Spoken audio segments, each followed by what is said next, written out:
So how did your work on disgust change the way that you looked at things fundamentally? I mean, you gave some indication of that already, but what else has it changed?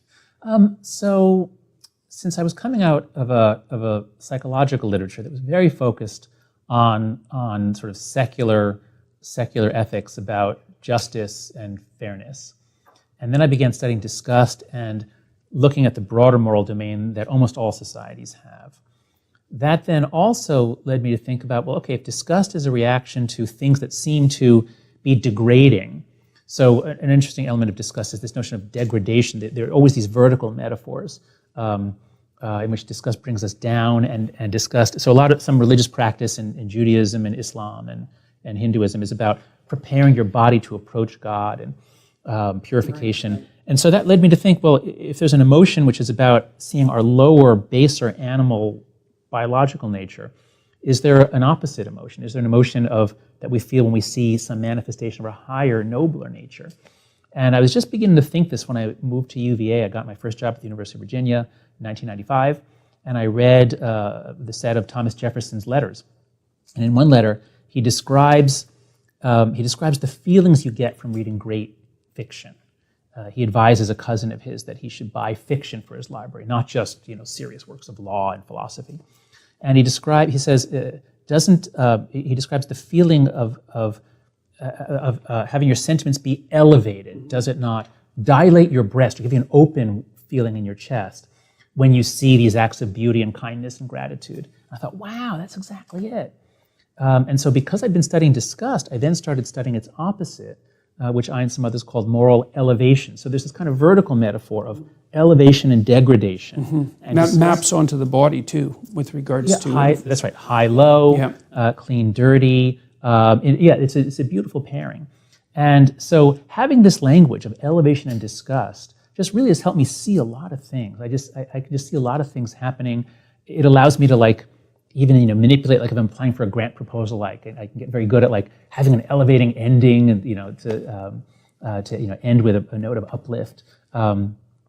And so it just broadened my thinking about morality, and this was around 1995. And so again, it just prepared me so that, and I'd already been to India by that point. I spent 3 months doing research in Orissa in eastern India. So it just broadened my thinking, and that's what allowed me finally to understand conservatives, because I had always been on the left. I hated Ronald Reagan. I thought Republicans were stupid and evil. And it was only when I'd gone to India and really tried to understand a traditional, religious, hierarchical, gender-stratified society, tried to understand it in their terms. I didn't try to just bring in my own Western left-leaning perspectives. This was all under the guidance of Richard Schwader, my postdoc supervisor at the University of Chicago, where I did a postdoc. It was only then that I was able to sort of get inside their minds and their moral system and see that there were alternative moral worlds. They each had their own logic. And that was the metaphor I came to. At the time, the Matrix movies were very popular. So the metaphor of the Matrix as a consensual hallucination made a lot of sense. That's where I came up with the idea of just speaking about moral matrices. We each have our different moral matrices. Mm-hmm. That are grounded in biology. They're biology in the sense that gives us the potential. It's like the building blocks of this matrix can't be just anything. It comes from our experiences, our embodied experiences. And again, George Lakoff is the master of that thinking. And so it was only then that I was able to now listen to conservative talk radio and Christian religious radio and see, rather than just saying, oh, those stupid, terrible people, say oh, wow, yeah, I can see that they're striving for certain virtues. Right. So you started to understand their metaphorical language, essentially. That's right. And that was kind of like my, great awakening or scales falling from my eyes. But, it took a lot more years. But eventually, I kind of just pulled out the implants from my eyes, and I stopped seeing everything through a partisan lens. And I'm not on any side now. I'm just trying to understand what the hell is going on. Well, it's really useful. It's really useful to understand that there are actual reasons why people see the world differently, and that you can't just easily say that one is right and the other is wrong, because the liberals are correct when it comes to borders, that if you thicken them too much and diminish the information flow, you risk making the society so static that any radical environmental transformation will sink it. It's the case. But the conservatives are right in that you pay a big price with regards to newcomers and new information, with regards to risk to exposure to contaminating, well, to contamination period, but also to contaminating ideas. And so then I've always thought, the environment itself moves back and forth like a snake in some sense, and what we're trying to do is stay on the center of its back. And the only way we can do that is by having people pull to the right and say, be careful, and people pull to the left and say, well, yeah, but be open. With that dialogue and the exchange of information that dialogue allows, we can maybe specify the center of that moving target and stay on the back, let's say. Okay, so that's a really complicated metaphor with the snake, but I think it's a perfect way in to what's going on campus and to why viewpoint diversity is so important. Because I agree exactly with what you just said. And so the view that I've come to in studying moral psychology is that humans are ultra-social apes. We evolved to live in these small groups that are fighting with each other. We evolved to have these low-level animistic religions. That's our steady state. That's the way we were for at least 100,000 years, or much more, probably closer to 1 million in some form. So that's sort of our design. That's what we were designed for, in a sense. And in that sense, as individuals, we're really kind of stupid, tribal creatures designed to do post hoc reasoning. But if you put us together in the right way, with the right checks, with the right systems, the whole can be vastly smarter than the components that go into it, which is true of the brain too. The brain is composed of neurons. Each neuron is really kind of a stupid little switch. But you put them together in the right way, and you get something really brilliant. And in the same way, I don't know all the history here, but my understanding is that science begins, the culture of science, the scientific revolution begins in Europe in the 17th century. As you get the printing press, so people can share their ideas, but you get communities of people who are challenging each other's ideas. And that's what makes it so brilliant, is that people have to do their best. We're really bad at disconfirming our own ideas. It's very hard to do that. But you put your ideas out there, and then everyone else is motivated to challenge them. And so if you put us together in the right way, the truth comes out. And so adversarial systems of law, journalists know this, they have to listen to both sides, scientists know this, social scientists should know this. Okay, what happened? Well, the academy has always leaned left in the 20th century, but leaning isn't the problem. So people think, viewpoint diversity, we need everybody, we need Nazis, we need No, we don't need everybody. What we need is no orthodoxy. That's what's fatal, orthodoxy. So if you have a field like sociology or social psychology, in which it's 2 or 3 to 1 left to right, that's totally fine with me. That's totally fine. Because if someone makes some claim that's just like ideologically blind, someone will say, common sense, other evidence that you've missed, and then the system works. But what I learned when I started down this road in 2011, I gave a talk at the big conference of social psychologists. I gave a talk about this problem that we're losing our diversity, that I could only find one conservative in the entire field. And I gave a talk on this. So what I've learned since then is that the ratio in psychology was between 2 to 1 and 4 to 1, left-right, all the way up to the early 90s. We've gathered together all the studies we could find. So all the way up to the early 90s, it's only 3 or 4 to 1, left to right, which would be okay. But then between 1995 or 4 and 2010, it goes to 14 to 1. Do you have any idea why? Yes. And why that time? Yes. So you get the same story whether you look at Republican-Democrat ratios or liberal-conservative. They tell the same story. So the big things going on there are, one is that the greatest generation, which had a lot of Republicans, so a lot of men go off to World War II, they're on the GI Bill, they enter the academy in the 1950s. A lot of them are conservative or Republican. So you have a lot of them. But in the 60s and 70s, one of the main reasons to go to grad school in the social sciences is either A, to stay in school to escape the Vietnam War draft, or B, to fight for social justice and against racism. So in sociology and psychology in particular, in political science maybe, I'm not sure, you get a huge influx of left-leaning people who are there to pursue social justice. So the motives are fine, and if it was balanced, it would be totally fine. But as you get these young junior people on the left come in the 70s and 80s, and then you get the older people that are more politically balanced, retiring in the 80s and 90s. By the time you get to the late 90s, it's all baby boomers. And so do you get a positive feedback loop developing in there? Like you said, if it's like 3-1, it's okay. That's right. But maybe when it hits 4-1, it goes to like 20-1. Then exactly. Then you start getting hostile climate. So I wrote a review paper on this with Joe Duarte and Phil Tetlock and Lee Jussim, Jared Crawford, and we reviewed everything that we could find, and we concluded that most of what's going on is self-selection. That is, people on the left are more open to experience. They're always going to gravitate. So you get self-selection. Yeah. But then there's really good evidence that there's also hostile climate. I mean, it's undeniable now that if you are not on the left in a grad program, there's just constant little subtle or not so subtle reminders that you don't belong. And look, in the academy, we're all about saying, hey, if there are subtle hints here and there, you can't succeed, right? I mean, that's what we do for a living, is we say that little things will stop people. Well, little things are put in the way of anyone who doesn't fit politically. And so you do get hostile climate. You do get overt discrimination. There's evidence of that. And then there is also, it is part of the story here, that what it means to be a conservative in the 90s and especially 2000s has changed. So it is true that, that the conservatives were not in any way anti-science until much more recent times. Now, actually, both sides are anti-science about different sciences.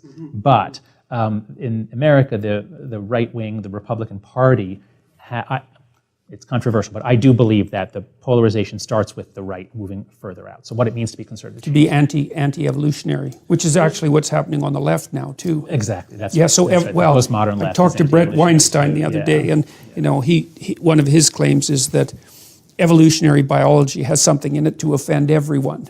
So it's a science that's very likely to be targeted by extremists. You also brought up something that actually touches on the difficult problem of how it is that you might define someone who's ideologically possessed, let's say, or ideologically rigid. Because the idea was that you can make a valid case for the utility of free information flow and the free flow of people that would go along with that, and you can make a good case for the danger of that.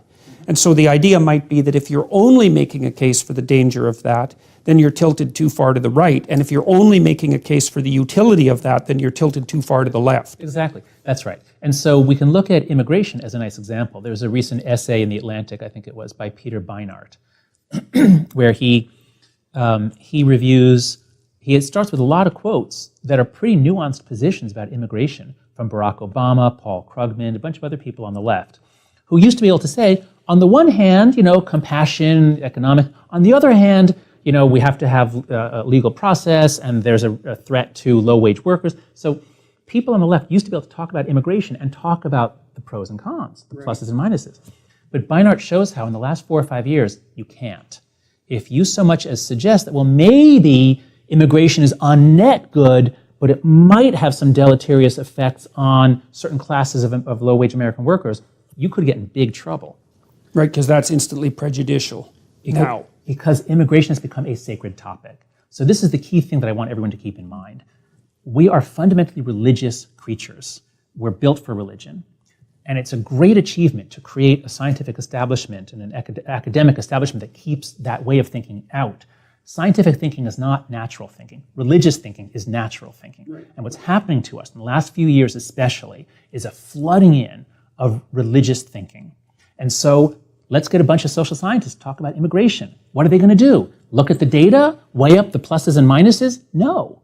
Many of them feel they're on a team, and that team is fighting the right. The right is anti-immigrant. It includes racist elements. Therefore, that justifies us in being pro-immigration. And social sciences there's always ambiguity. There's always conflicting studies. Mm-hmm. Yeah, and there's multiple causal factors as well, always in a social science study. That's right. So Beinart's point was that the left used to be able to think straight about immigration. Clearly it had it was generally pro-immigration, but it used to be able to think straight. But in the last few years, a religious orthodox mindset has overtaken it. Okay, so we might as well also point out that it's a primordial religious mindset, right? Because, I mean, there are I don't mean Christian or Jewish. I mean ancient, tribal, small scale, lots of gods. Right. Well, so then one of the things that you might suggest is that when you throw out a sophisticated religious structure, an unsophisticated religious structure comes in to fill the gap. I do think that's true. Okay, Yes, okay. So I do that's think that's definitely worth thinking about. So Yeah, that's right. So that's right. The thing right, with religions, we have to clarify, fundamentalism is the problem, not religion. And so if you and get it's close to tribalism. That's right. If you get a fundamentalist, I'm happy to say, and if you have people applying to a grad program in psychology, and I find out that they're Christian, that's fine. There's no problem. But if they're fundamentalist Christian, I would think, well, let's say it's not psychology. Suppose it's geology. Mm-hmm. So someone applies to a geology program, and they're a fundamentalist, young Earth creationist. Are you going to admit them? No, I don't think you should. They're not able to do the right kind of thinking based on what we know to be the case. They're not in the scientific paradigm. They're not in the scientific, that's right. So if we wouldn't admit a fundamentalist Christian to a geology program, why would we admit someone who is just as fundamentalist about certain moral and political issues into a sociology program or into a psychology program? If they come in knowing what the right answer is, committed to that right answer, likely to get angry at anyone who contravenes that right answer, and showing signs of closed-mindedness, I don't think they belong in a grad program. Yeah, I guess the question is, how in the world do you set up mechanisms to ensure that you're not swamped by fundamentalists of any sort? So those are people who are reducing everything to a single cause. It's something like that. How can you implement a structure that protects the organization against that without the structure itself becoming totalitarian? Because these things spin out of control so fast. Yeah. But so, I think what we have to realize in the academy is that we face an existential crisis. We rely an enormous amount on public goodwill. We get enormous tax subsidies, direct research support. And recent polling shows that while Democrats have always had a higher opinion of the universities than Republicans, until 2 years ago, everybody thought universities are a good thing. Yeah. They make life better. So Americans have been very supportive of higher education. There have been rising gripes on the right, but it's only between 2015 and 2017 that now Republicans go from saying mostly universities are good things. In 2 years, they go way down and say universities are bad things. They're making things worse. Now, how is this news greeted? Pundits on the left are saying, oh, those Republicans are so anti-science. Look how ignorant they are. They now hate universities. Come on. Anybody who's been watching the news, anybody who's seen the mobs, the shout-downs, the illiberal behavior, the metaphor I use is like, Americans on the right and left are really supportive of the military. It's one of the few institutions that we still hold in high esteem on both sides.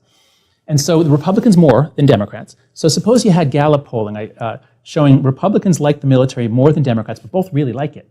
And then suddenly, in 2015, we started seeing video from all over military bases, the military academies, in which the military leaders are overtly right-wing. They're saying terrible things about leftists and progressives, and the midshipmen and the cadets and everybody is mobbing the occasional liberal, and they're behaving in a really despicable, scary, and intimidating way. What do you think the left would now think about the military? Obviously, support for the military would plummet. And that's what's happening in America with universities. We are losing the support of half the country. This is unsustainable, especially in red states where they control the purse strings.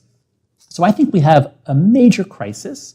I think we've got to go into crisis mode, and we've got to clean up our act.